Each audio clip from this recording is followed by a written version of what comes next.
The warning klaxons blared through the galactic survey vessel Zenith's Pride as it entered orbit around planet designation XR 847. Captain Vrel-9, a seasoned Thoraxian explorer with 12 appendages twitching nervously, stared at the crimson-coded readout on his display. Class-9 Deathworld. His navigation officer wheezed through his respirator.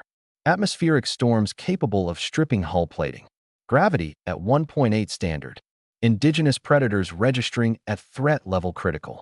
Sir, we should mark this world as uninhabitable and move on.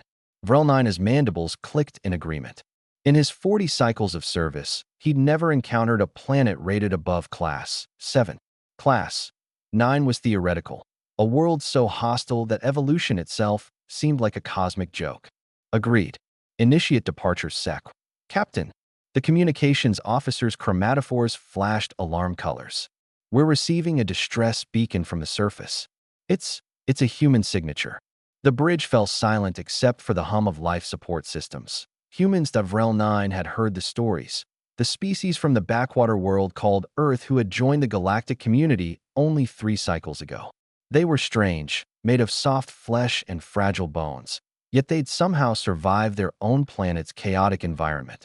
Most species considered them oddities, survivors of an evolutionary lottery that should have killed them off millennia ago.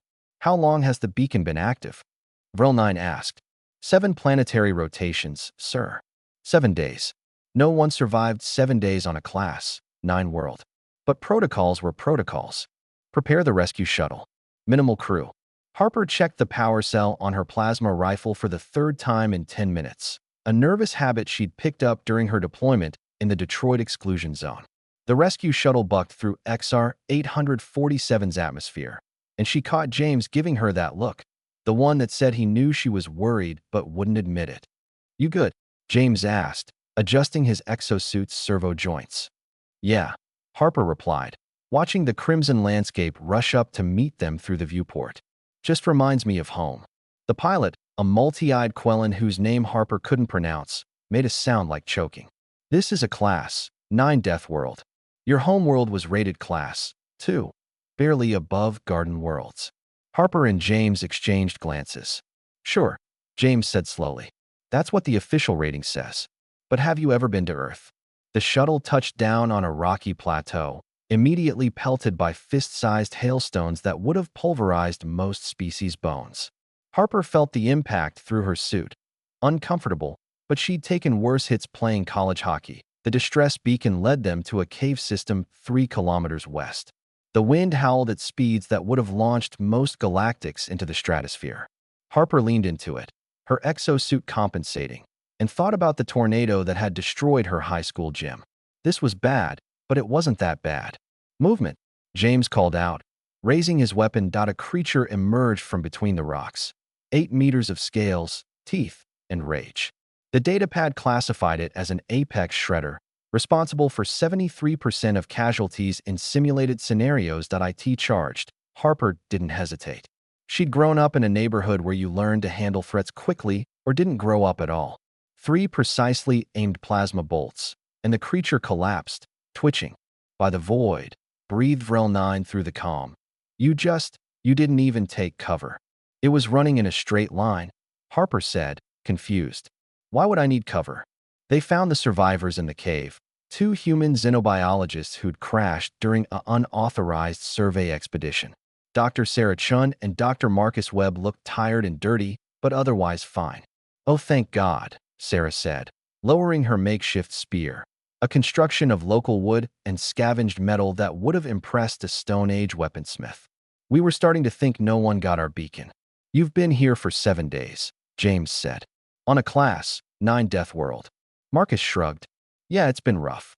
The rain's acidic enough to sting, and those big lizard things keep trying to eat us at night. But we found a freshwater source and plenty of edible fungi. Honestly, he laughed. It's safer than Sarah's hometown.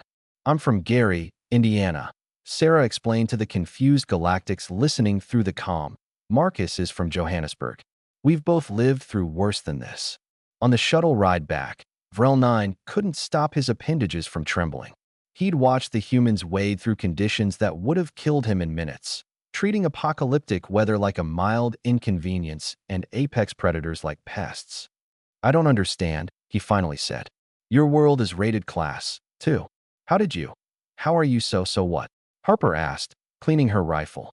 So terrifyingly competent. James laughed. Captain, you ever wonder why Earth is only rated class 2? Your government's petitioned for the rating. They said it was a peaceful, moderate world. Yeah, James said. They didn't want to scare the rest of the galaxy. Didn't want you all to know that humans evolved on a planet that tried to kill us every single day. Ice ages, supervolcanoes, megafauna that ate our ancestors for breakfast. We made it through all of that before we even invented writing. Harper nodded. Earth didn't make us strong because it was easy. It made us strong because anything weaker died off 100,000 years ago. Every human alive today is descended from the ones who looked at a world trying to murder them and said, not today. And honestly, Sarah added, joining the conversation, modern Earth is pretty tame compared to what our ancestors dealt with. But we've created our own challenges. Wars, crime, poverty, environmental disasters. Most of us grow up learning to survive in conditions your safety protocols wouldn't allow. Vrel-9 processed this information, his understanding of the galaxy shifting. The humans weren't lucky survivors. They were apex predators wearing friendly faces, so adapted to adversity that a Class-9 Deathworld was just another day. I'm updating the human homeworld assessment, he said quietly. Earth should be reclassified. To what? Harper asked. Vrel-9 looked at the 4 humans, tired, dirty, and completely unfazed by their ordeal. Class 10, he said. And humans should be classified as the only known species to domesticate a death world instead of the other way around. James grinned. Welcome to the galaxy, Captain. Hope you're ready for what humans do next. As the shuttle climbed toward orbit, Vrel-9 wondered if the galaxy would ever truly be ready.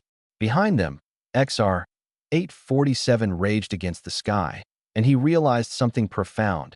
To the humans, it wasn't a death world that it was just Tuesday.